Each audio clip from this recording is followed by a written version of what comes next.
Halo semua, kembali lagi dengan saya di Pak Agustin Purba. Di video kali ini kita akan mereview sebuah aplikasi perpustakaan digital yang mana saya buat sendiri menggunakan bahasa pemrograman Java dengan menggunakan database MySQL karena permintaannya seperti itu. Nah, lalu di database MySQL kita ini, di sini saya membuat 4 buah tabel yang mana ini nanti menjadi sebuah fitur dalam aplikasi kita.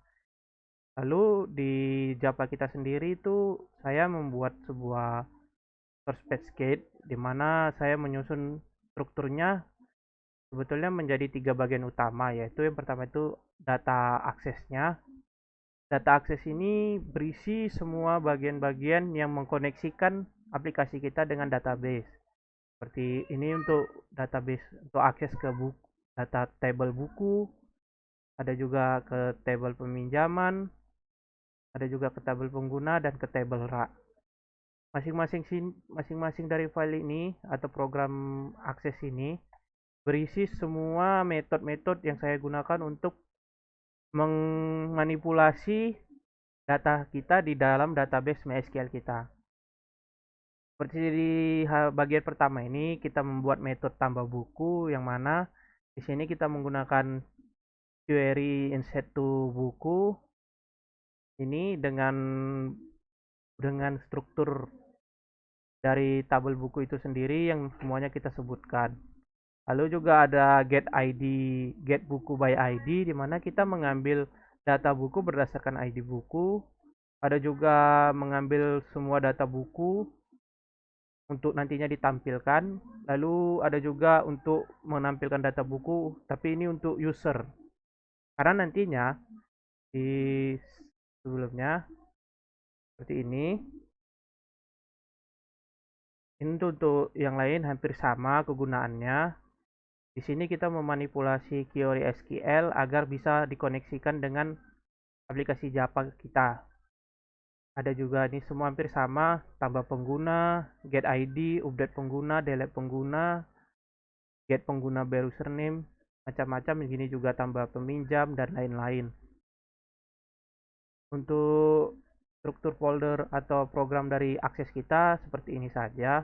Lalu kita juga punya struktur yang namanya models. Di models ini, di sini kita membuat sebuah konstruktor atau metode di mana metode ini getter dan setter. Ini di bagian model sini semuanya peminjaman, pengguna dan rak dan buku. Di sini saya membuat sebuah konstruktor mana konstruktor ini gunanya untuk menampung data dari database kita agar nantinya dikelola oleh aplikasi kita. Intinya ini seperti gateway lah, di mana kita mengambil data dari database, kita juga bisa mengirim data dari aplikasi kita ke database.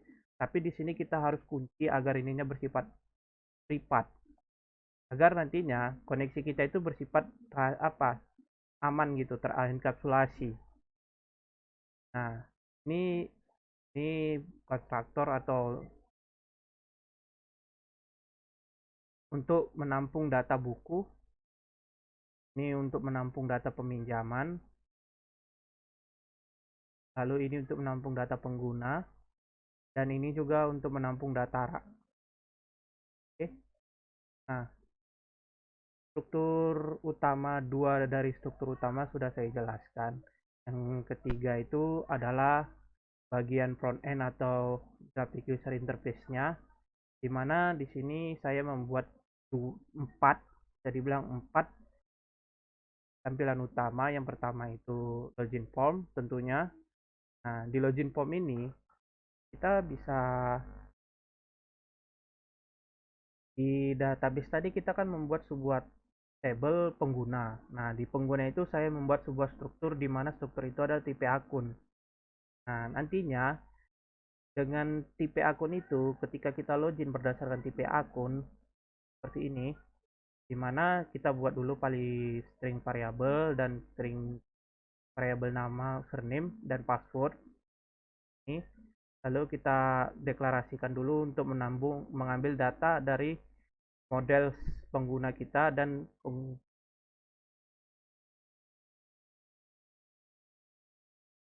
kita mengambil data dari pengguna akses, dan juga kita menggunakan gateway-nya, mendeklarasikan gateway-nya atau pengguna models berdasarkan username-nya, get pengguna by username, di mana nanti jika username-nya ada dan di sini kita buat sebuah kecabangan di mana jika pengguna kosong atau tidak ditemukan, pengguna kan tadi sudah dideklarasikan sebagai username-nya adalah pengguna. Jika penggunanya misalnya sebuah username-nya kosong atau tidak ada di database, maka nantinya dia akan tidak ditemukan. Tapi jika ada dan passwordnya sama dengan password yang ada di database, maka dia akan membuat sebuah switch case di mana switch case itu mengatur IP akunnya. Jika IP akunnya admin, dia akan memanggil panel dari admin dashboard. Itu juga dengan anggota dan petugas. Untuk tampilan login screen-nya itu seperti ini, tidak terlalu heboh. Tapi di sini yang kuning ini saya buat transparan, tapi di sini tampilannya tidak transparan. Saya atur di sini, saya tambahkan nilai 100 untuk transparasinya. Untuk yang kedua itu kita mulai dari admin dashboard.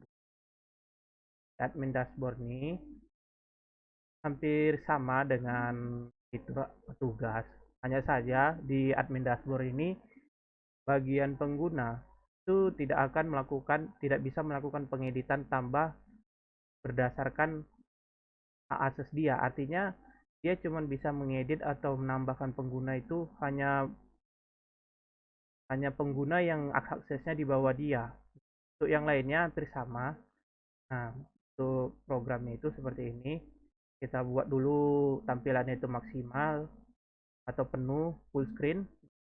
Baru kita deklarasikan dulu log pengguna ini adalah pengguna yang telah login berdasarkan login form tadi. Kita panggil kemari, kita deklarasikan.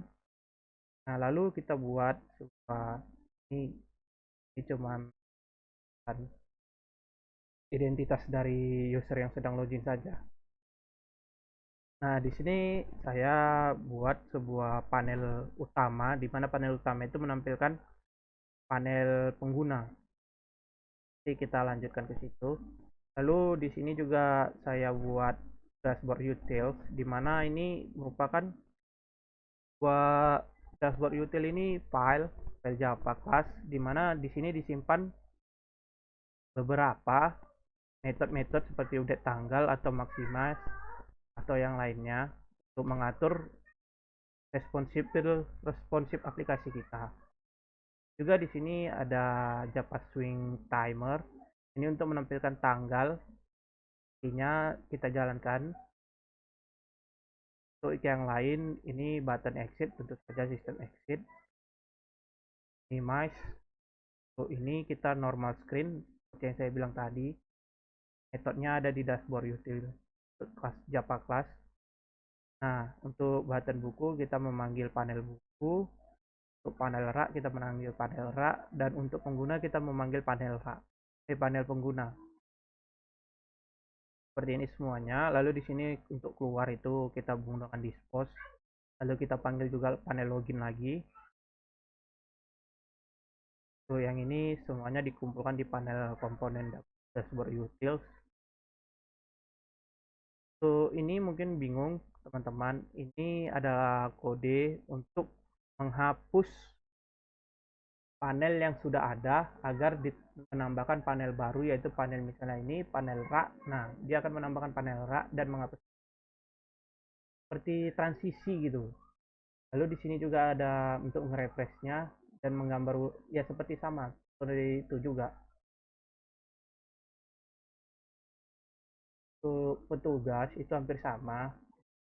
Membedakan dia karena hak aksesnya tadi. Dia hanya di fitur pengguna, dia hanya menampilkan anggota saja. Lalu di anggota ini hampir sama juga. Kita menggunakan panel-panel ini untuk button-button ini untuk panel-panel buku, panel riwayat, panel profil. Tapi untuk tampilannya memang berbeda saya buat. Karena fitur buku ini menampilkan harian buku, fitur profil dia, dan lokasi rak itu, dan peta kita, peta perpustakaan, dan riwayat itu menampilkan riwayat peminjaman dia. Untuk hak akses, anggota itu nggak bisa melakukan peminjaman sendiri. Jadi anggota harus memanggil atau menghubungi petugas atau admin atau jika ingin melakukan peminjaman. Tapi jika sekedar membaca buku, anggota bisa melakukannya dengan melakukan pencarian pada menu buku atau melakukan lihat peta di lokasi rak. Pengguna juga bisa mengganti password, mengganti foto profil, dan mengganti atau mencetak kartu dari kartu anggota. Riwayat juga ada. Oh ya, di admin dashboard ini nantinya ketika kita klik buku, kita klik laporan peminjaman, ada satu fitur juga tambahan, di mana fitur tambahan itu adalah export to Excel. Ya, ketika nanti data pelaporan peminjamannya ada, kita ingin membuat laporan bulanan, harian, atau mingguan, kan laporan itu nantinya cetak juga untuk diberikan kepada seseorang, makanya saya buat juga laporannya bisa dicetak menggunakan Excel. Untuk yang lain itu dengan komponen-komponennya seperti ini. Untuk seperti inilah tampilan dari fitur buku yang disediakan untuk akses admin dan petugas. Ini kita bisa pencarian atau menyetelnya kembali ke pengaturan awal dari pencarian itu, lalu ada menambahkan buku dan mengedit dan menghapus buku.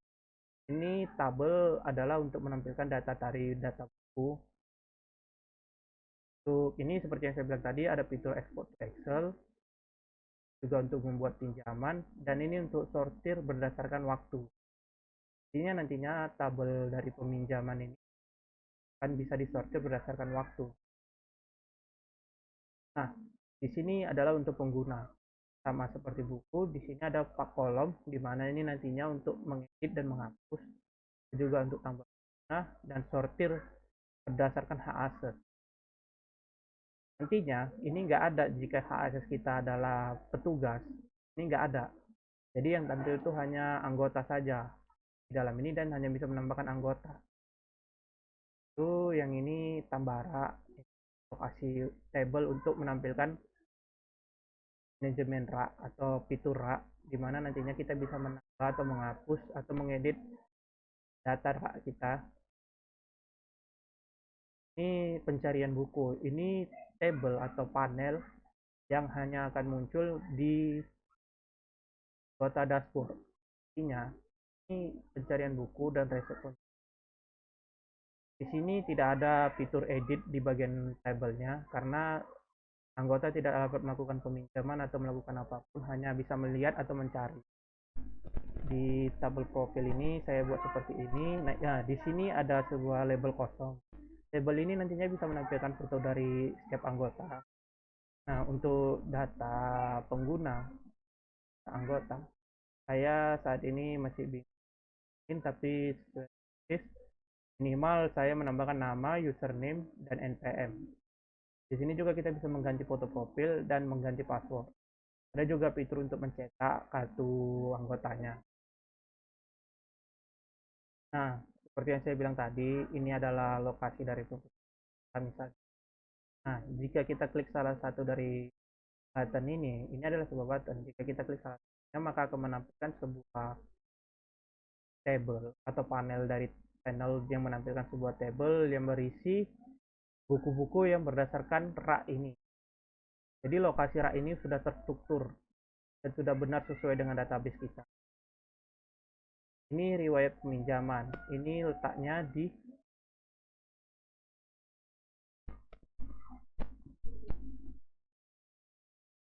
anggota password di riwayat peminjaman. Ini nantinya akan menampilkan buku-buku apa saja yang telah dipinjam oleh anggota dan statusnya apakah sudah dikembalikan atau belum. Itu ada juga ini form-form ini.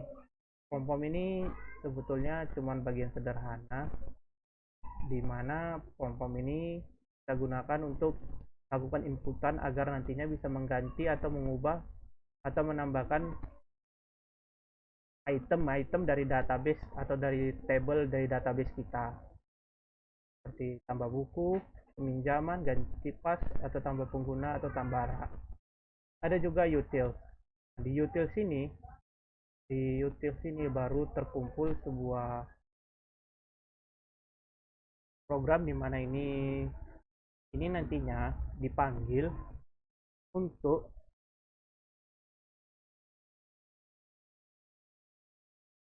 pada sebuah table mana saja yang memiliki fitur atau kolom edit. Nah, jadi nantinya di table itu, di kolom itu akan muncul dua button, yaitu edit dan hapus. Masing-masing memiliki fitur yang hampir sama dengan namanya, yaitu kegunaannya hampir sama dengan nama. Di dashboard Java ini saya buat sebuah panel kosong. Panel ini adalah dummy panel untuk mengganti yang harusnya seperti refine tadi atau validate. Nah, panel inilah yang menjadi bagian dari transisinya. Di sini dashboard utils. Di bagian ini kita menyimpan sebanyak metode mulai dari jpanel 1, jpanel 2. Ini mengatur seperti ini, mengatur di mana jika jpanel 1 ditekan, dia bisa memindahkan aplikasi kita dalam posisi normal, minimize normal. Nah, ini jika diklik dua kali dia akan melakukan normal screen. Lalu untuk Japanese Regret, ini bisa memindahkan posisi seperti itu. Nah, ini normal screen untuk pengaturan ini, di mana kita awalnya maximize, nah, seperti ini. Jika tidak, maka dia akan normal. Nah, ini untuk pengaturan metode tanggal. Jadinya nantinya dia akan menampilkan tanggal secara real time, di mana tanggal tersebut saya bagi dua. Pertama menampilkan tanggal, kedua itu jam, berdasarkan waktu, menit, dan detik. Seperti ini sebetulnya sudah semua saya jelaskan. Di sini saya nyimpan foto saya di folder resource user profile. Ini menyimpan semua data foto profil. Lalu di sini kita simpan semua program foto-foto untuk penggunaan. Jadi semuanya nggak saya gunakan semuanya. Jadi saya nanti akan hapus juga atau saya simpan seperti ini. Ini contoh saja untuk desain karena saya kurang bagus dalam mendesain. Langsung saja kita jalankan aplikasinya agar teman-teman lebih mengerti apa maksud dari kode-kode yang saya buat tadi.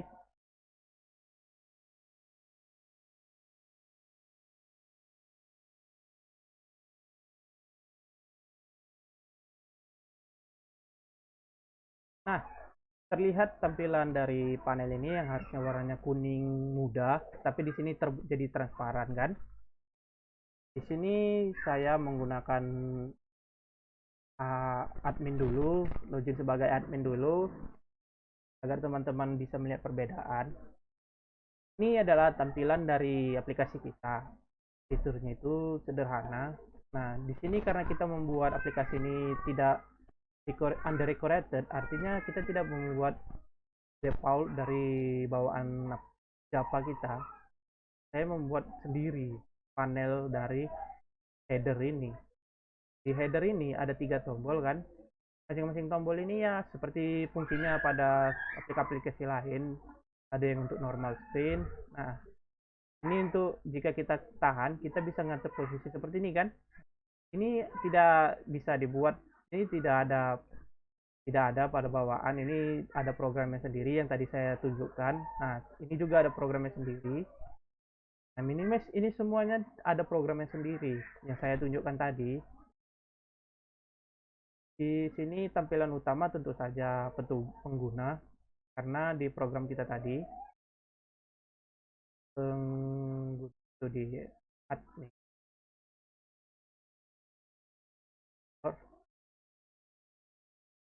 tampilan awalnya kan kosong. Ini saya buat tampilan utamanya itu berdasarkan seperti ini, di mana tampilan utamanya itu adalah panel pengguna. Untuk admin, admin bisa melihat semua daftar pengguna berdasarkan hak aksesnya. Di sini saya sortir atau saya lihat semua. Lalu juga bisa menambahkan penggunanya, misalnya admin 12 dengan password 123, admin asal saja. Ini kita tambahkan, kita simpan di sini. Nah, ini dia. Sudah ada admin terbaru. Di sini adalah data dari pengguna admin yang baru kita buat. Nah, di sini kita bisa hapus, kita bisa ganti dia mau diturunkan. Nah, kita ganti nomor identitas atau namanya atau passwordnya sini. Nah, data berhasil diperbarui. Nah, datanya juga bisa dihapus sini. Ya sudah tidak ada kan? Itu. Lalu untuk buku juga admin memiliki akses penuh mulai dari edit buku atau hapus buku. Seperti misalnya ini kita hapus, buku berhasil dihapus, atau menambahkan buku baru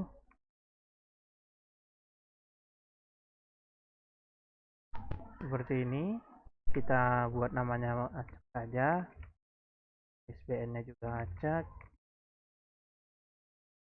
Ini dengan jumlah halaman juga acak, dengan stok dan ID kita buat berbeda. Nih, mungkin dia sudah ada yang sudah ada. Nah, seperti itu. Karena ISBN-nya sudah ada mungkin karena di sini banyak kali data bukunya. Lalu juga bisa membuat pinjaman seperti ini. Kita buat pinjaman buku. Nah, ini seperti ini. Nah, atau membuat menghapusnya atau kita edit ini dia seperti cuman bisa mengubah tanggal dikembalikannya aja, dan dia statusnya akan kembali menjadi statusnya akan berubah menjadi kembali. Untuk rak, dia ini menyimpan data dari rak kita mempunyai 10 rak. Di rak ini kita bisa hapus sebetulnya, tapi saya nggak mau. Jadi so kita bisa ubah seperti ini. Nah, kita ganti sisi kanannya. Nah, kan dia berubah. Nah, atau kita mau nambahkan rak juga bisa. Ini.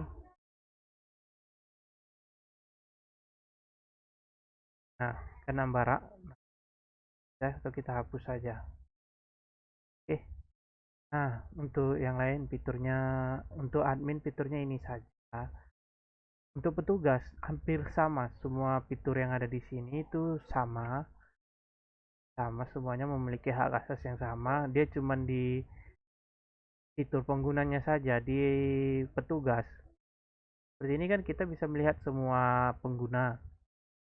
Kalau dia penggunanya petugas, dia cuma bisa melihat anggota seperti ini. Jadi dia tidak bisa melihat yang lain. Untuk hak asas admin dan petugas itu aja bedanya. Lalu kita kembali buka hak asas untuk anggota. Di anggota ini tampilannya sedikit berbeda kan. Untuk dashboardnya itu hampir sama, ada buku. Enggak. Untuk dashboardnya itu hampir sama, cuman di sini kita buat profil, lalu di sini lokasi, dan di sini riwayat buku yang pernah dipinjam oleh anggotanya. Seperti ini. Untuk anggota nggak bisa melakukan edit atau hapus pada data buku, lokasi rak atau apapun. Dia cuma bisa mengganti password atau mengganti foto profilnya. Seperti ini kita ganti profilnya misalnya Jadi saya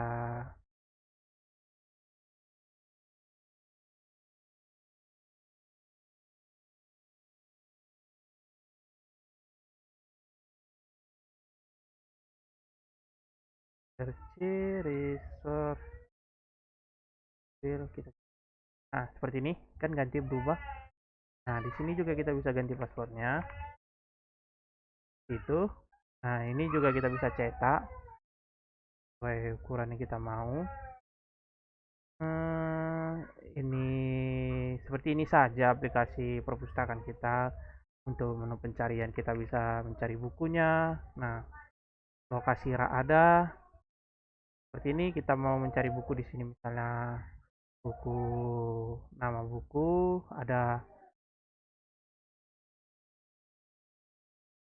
Misalnya kita mau mencari di lokasi rak sejarah kan. Nah, ini banyak Bumi dan Manusia, Revolusi. Ini adalah buku-buku yang ada pada rak. Ini bagian rak sejarah dan biografi. Ada juga beberapa. Nah, ini bisa diklik untuk menampilkan data dari buku yang tersedia di rak tersebut. Untuk yang lain hampir sama seperti itu. Sejarah. Sejarah di sini belum diupdate lokasi raknya. Lantas